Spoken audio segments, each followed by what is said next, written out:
Cashflow Diary Podcast, episode 293.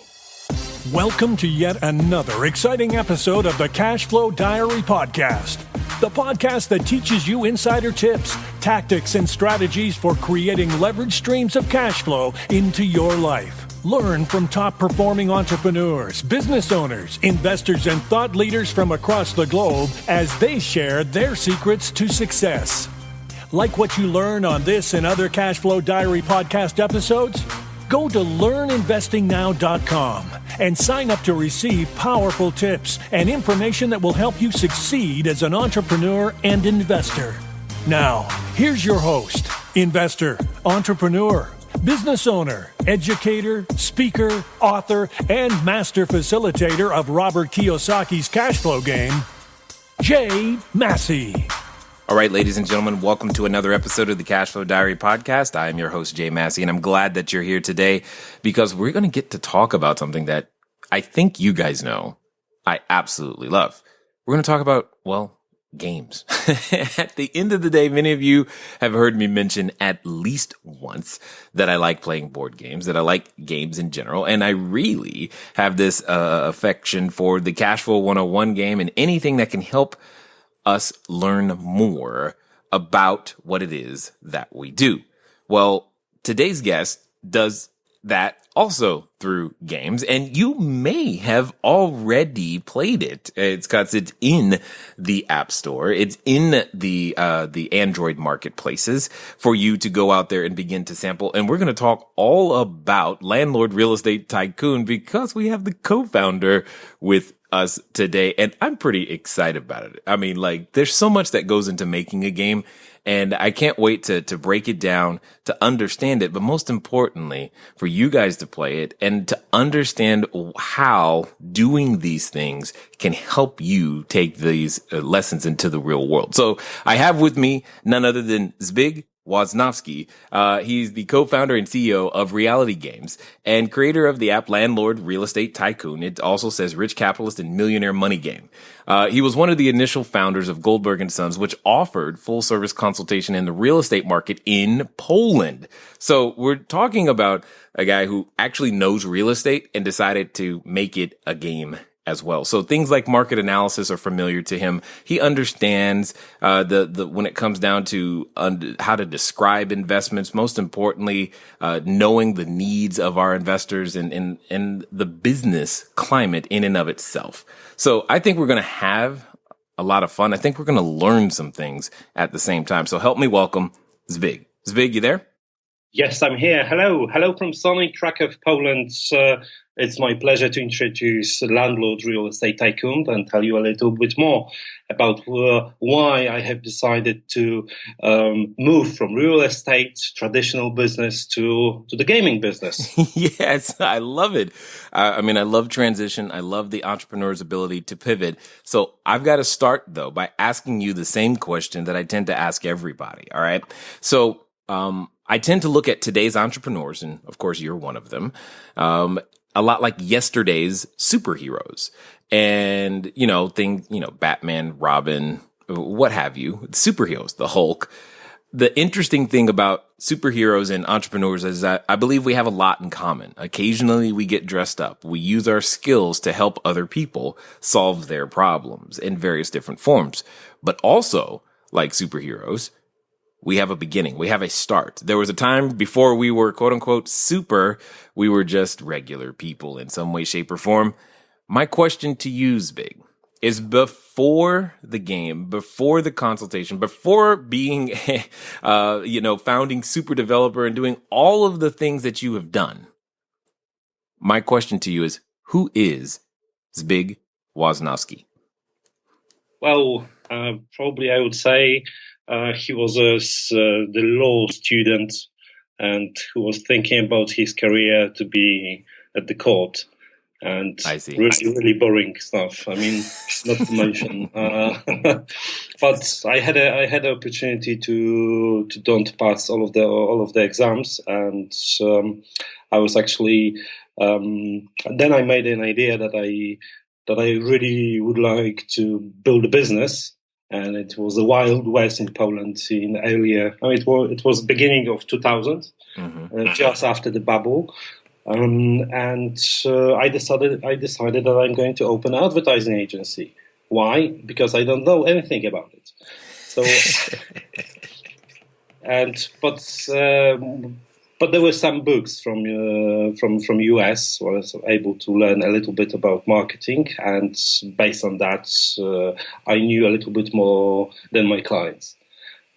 So for the next couple of years, I was building my let's say empire from the scratch, from one person, one computer to 50 people.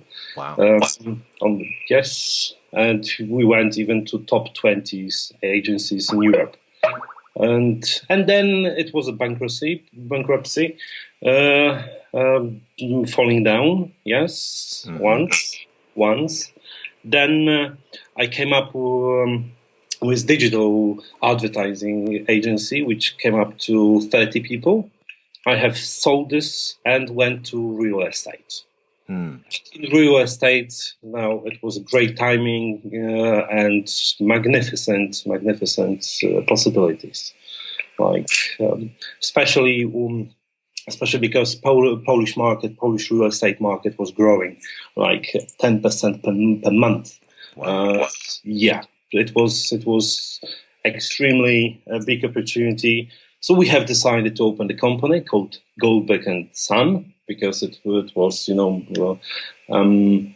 it sounded much more professional, especially if our target group was in United Kingdom and Germany, and we are posting some adverts in the newspapers that they can buy, that they can come for the real estate investment trip.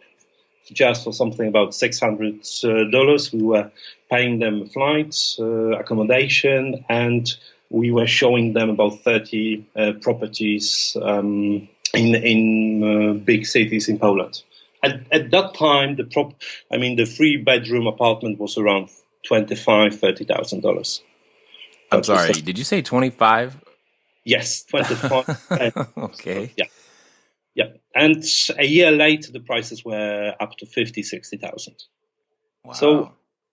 So our business model was based on commission from people we invite and from the real estate developers. So from both sides, something around 8 to 9%. So it was quite nice, and we were just matching them. There was no real agent work here to do. We are just matching them, and that was it. So it was great. Interesting. So why would you stop that? Well, because of course the market was overheated then, and those who didn't know that some bubble like this will end decided to invest too much, and they have they've gone to bankruptcy as well. And I was one of them. I see. The greed and not enough experience, that's how the market is actually working, will drive you to not thinking. Yeah, I would say. But then there was another resurrection. Yeah, I decided to match real estate and tech skills, and decided to do some consultancy, and then first startup called Super Developer, a marketing and sales tool for real estate, and that was actually a success. I have exited in good timing. And then I started my private life. I decided to I met wonderful woman with who I have a baby. Yay. And I come back to the business with an idea that let's try to match all the experience I had into one, which is now gaming. It's gaming. It's exactly reality games. Interesting. Got it. Excellent. And yes, kids will often make you want to go back to work and do something. They they have that effect on the finances as well. They have that effect. It's like, oh, look, I have a kid. I need to do something more. So that's pretty amazing. Now, you started with advertising. You didn't know much about advertising. Did you already know something about gaming before we started that? No. Okay, I'm sensing a pattern. I like it. Player. I was the player, and this is how actually I went to the gaming. Because I have seen the original Landlord prototype in late 2014. It was made by an English guy. He was an accountant. And I call it a prototype because the game was not stable, had a lot of technical issues to resolve, and had something about 6,000 players worldwide. But I already knew that there is a great concept, but just poorly executed. So I have decided to fly to London. I met James, the original co-founder, and I bought from him entire concept, all copyrights. And then there's just a typical startup story. I built a team. We have entered Oxygen Accelerator at Google Campus London, and after acceleration, we have launched the new version of Landlord. And from the beginning, we had a traction, but very tiny one. Right. So something like 100 downloads per day. But also we had something like $120 in revenue on daily. So it was a sign that the concept is working, that people would like to pay for that. And then that the patient is alive. So to do something more to put it to the bigger scale. So we have decided to launch Landlord on Android, and we made about 50 language localizations. That was a lot of work to do. But since then, we are growing at 10% per week. This is over 230 days. That's good. Yeah, this is like 2,600,000 players. Wow. That's awesome. That's excellent. That's a lot of people playing the game. Now, when you said it was more of a prototype when you got it, one of the things that's always interested me personally is how you make a game. Like, you literally have to think of game mechanics and win conditions and the things that work well and which ones don't work. How is that process even done? Well, normally in the game industry, you create this. Actually, you create everything. So you have a team to build the game mechanics. You have a team to do the design of the game. You know the all scenarios for each level. But here, we don't have that. We just take the entire game mechanics, take the entire data from the real world. Huh. Facebook has it. Foursquare has it. So we should maybe do it just by taking this to our game. So this is how we actually built Landlord. It is we drive big data into Landlord, and this big data we pay. Of course, we pay a lot of $1,000, but after many months of research, we now know how to drive it, and that people will actually like it, because it's unpredictable. That's the one thing. But also, the big data has a lot of errors. It's impossible just to stream the data, but you need to have a lot of adjustments on every level. But maybe this is too much technical details. Well, it is working now. It is working. We have over 50 million properties around the world. And these properties are thanks to Foursquare and Facebook. But what is more important, we have the valuation of these properties, which is based on real-world popularity. So, got it. And so let's imagine that the Eiffel Tower in Paris will cost hundred billions of dollars.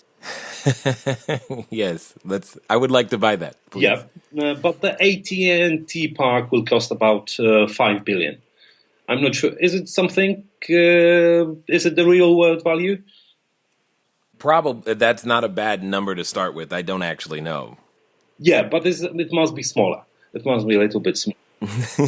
Let's hope so. Yeah, and the restaurant, which is in the Soho, it will be about 800,000 to 2.5 million.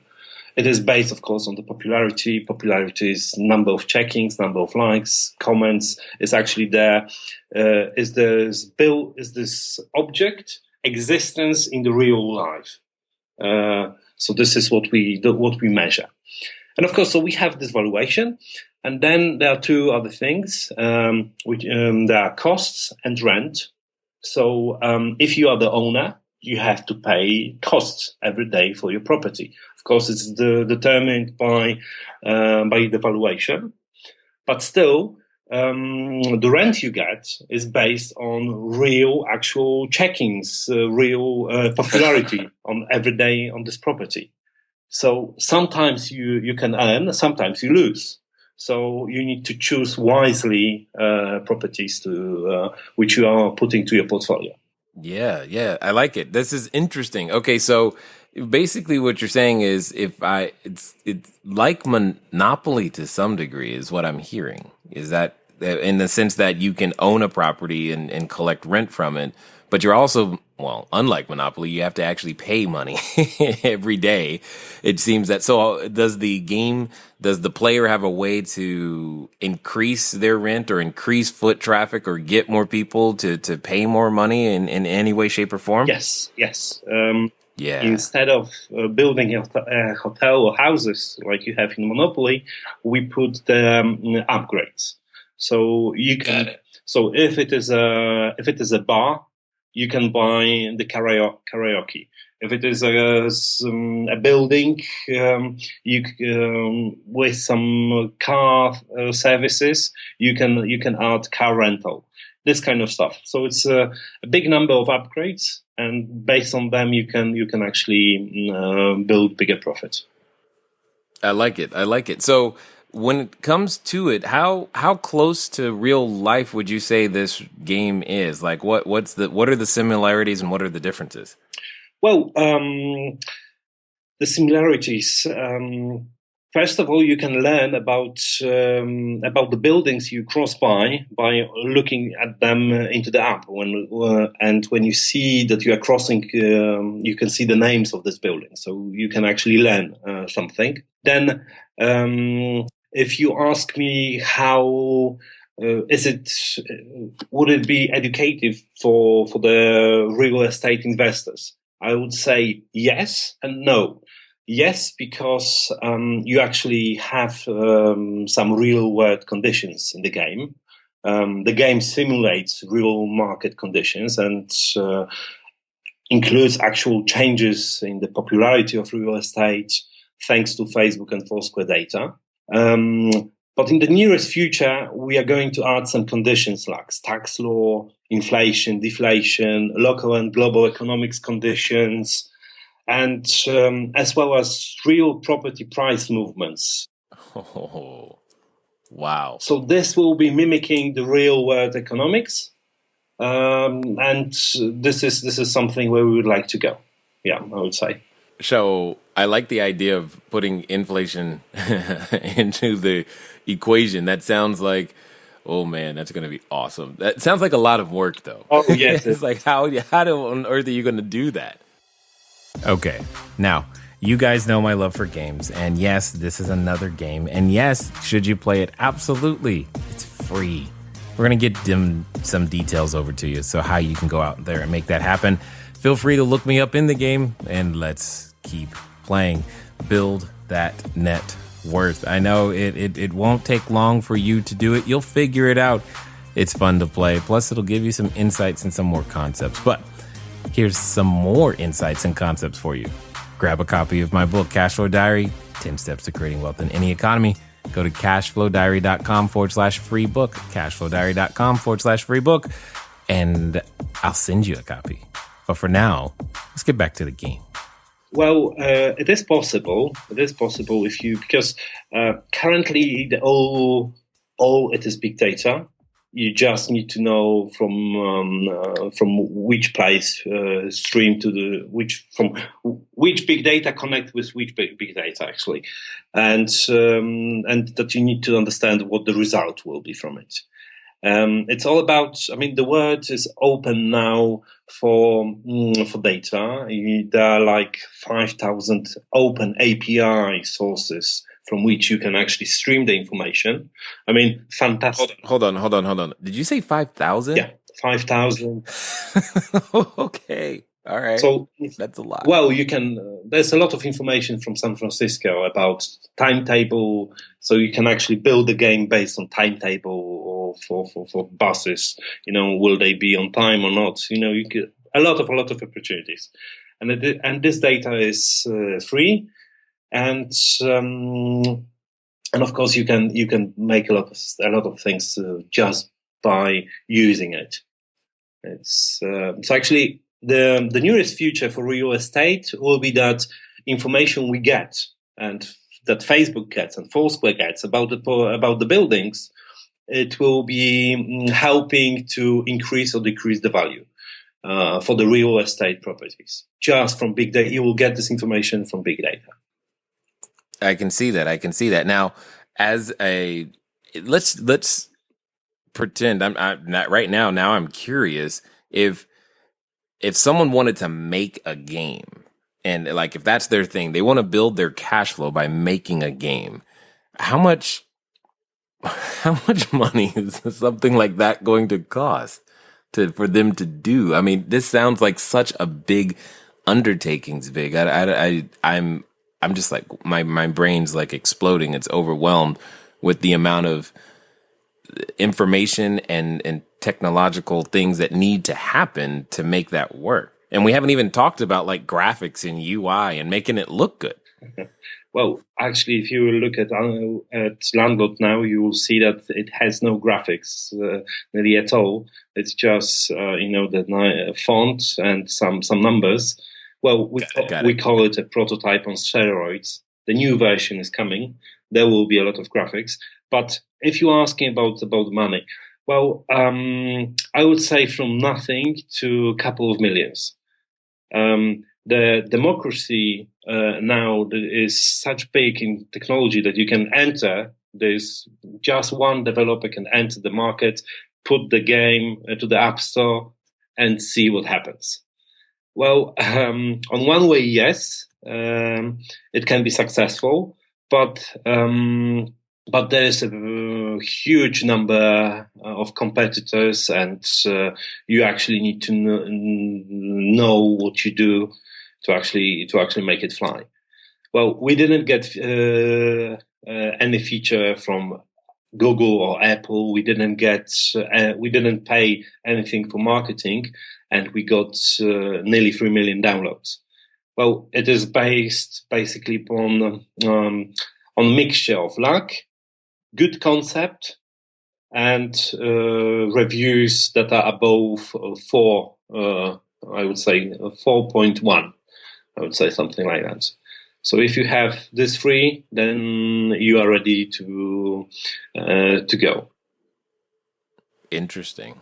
But I can tell you that when we have joined Oxygen Accelerator in London, I mean, we got something about $18,000, and it was it nearly covered our expenses in London for 3 months of so it was nothing. So actually the game was built from nothing, I would say. Interesting. So when it comes to actually like executing this particular vision, you mentioned how there's lots of competition and there are other people doing it. Of course, entertainment is a huge thing. I guess my question, what would be some of the challenges that you guys have experienced in just developing your concept and getting into this point that, that probably prevent other people from making it this far? Well, first of all, the idea is simple. I mean, it's just monopoly taken to the real life where you use your phone. It's extremely easy. This is one thing. But then you see that actually nobody have done this. And maybe that's the reason, because it's extremely difficult. It's not difficult to create an app, but it's difficult to maintain the game economy, which is live. And when I'm saying live, it means if you are streaming the data to the app, then there's something like 0.1% of this data has some errors. And this 0.1%, when you have currently we have like 300 million transactions per day, this is still a big number. And so try to imagine that some of these transactions made by players will be suddenly one player who started the game will have and he has like $50,000. He will be able to invest this 50,000 to 100 billion just by a mistake, and he will buy some properties who belongs to other small guys, and he will pay them a lot, and so the economy is killed in like 2 days because there's too much money in the game, and so you have actually the inflation. This is the problem. And so this is the first thing that, except just the technical issues, you need to have the economy as a background and understand what happens when you put too much money into the game. And you need to, of course, balance how much players spend, how much, and how they accelerate. And because they need to accelerate, and they need to see that. And of course, you cannot say that that this property will give them income. You don't know that. You don't know that there is an event in that place. So suddenly they buy property worth 1 million, and they get like 2,000 check-ins per day because there is a special event that day. So they double that in just one day. So trying to understand the entire concept from the game economy, which is real, not artificial. This is actually the biggest, I think, the issue. But this is just the concept with the real estate. We are plenty more. I believe it shouldn't be a problem to start in gaming business just by using different data. Right, and I get that. I guess the thing is, what I like about what you just said, and I don't know if everybody picked up on it, was you in effect can demonstrate in a game environment and make it simpler to understand. Here's what happens when there's too much money in an economy. And I think you said the game economy is dead within 2 days. And I'm like, I don't know if enough people heard what you just said and understand just how important it is what you just said, because that's very similar to what many of us are experiencing. That's very similar to what many of us are experiencing. Does that make sense? Yeah, absolutely. I mean, if you are making these decisions with your money and you don't know what's going on actually in the global economy. And if you are not looking at the global economy at all, then you can found yourself as some people at 2000 and 2008, when there was Lehman Brothers, when there was a bubble. I mean, you need to understand the entire environment. Now, was that your goal when you made the game, is to help people understand that environment, or were you just trying to make a game and you thought it was, hey, cool, because it was related to real estate? Well, first of all, I love the concept, but secondly, I knew that there will be some additional value, and this additional value is, of course, the education issue. But of course, this is the startup. We have the investors, and we have to generate revenue. And we have to grow. So basically, it is of course the business issue is the first one. Yes, yes, no, totally understood. I get all that. I commend you for doing something that I think is, I mean, it's a massive undertaking to try to simulate anything that's real, let alone real estate with so much data and so many things and so many implications for any one player's decision is absolutely massive. So, as we wind down here, I have a question for you. Actually, before we go that far, I know some people they've listened, they hear my intrigue. They want to find out more about how to get access to the game, where they can find it, et cetera, et cetera. So how can they actually get access to the game to begin to test it out? Okay. So the game is made for iOS devices and for Android, and it is available on the Android market. So you can easily just write Landlord Real Estate Tycoon on any of the app stores, and it should be there, ready for download. And of course, I could give a special treat for any of you, the listeners, and I could give you a special offer of $1 million if you just yes. But the special password, it will be let's. What do you think? What shall it be? The password should be cash flow. Cash flow. Okay, so it's going to be, so anyone who will send to feedback at landlordgame.com in the subject cash flow will receive $1 million virtual cash. I like it. I like it. So now they can say, I see I can give them $1 million. This is great. You're awesome. This is awesome. So excellent. Excellent. Now, let me ask you this question, because we get all types of entrepreneurs looking at all types of different things. Obviously, real estate is huge. Apps are huge. We've had many different types. But yet many of us have a very, very similar paths and challenges. And this is what I want to know. There's somebody listening right now, Zbig, who's dealing with, the fact that they want to begin something. They have an idea. You acted on your idea. You did something about it, and you've done something about it many times. You've had ups, you've had downs, and you still keep going. However, in the back of this person's head is that voice that comes up that often says things like, are you sure? You can't do it. Who are you to even think about trying? And are you must be crazy. So my final question to you is, if someone was having that voice in their head, what would you say to them?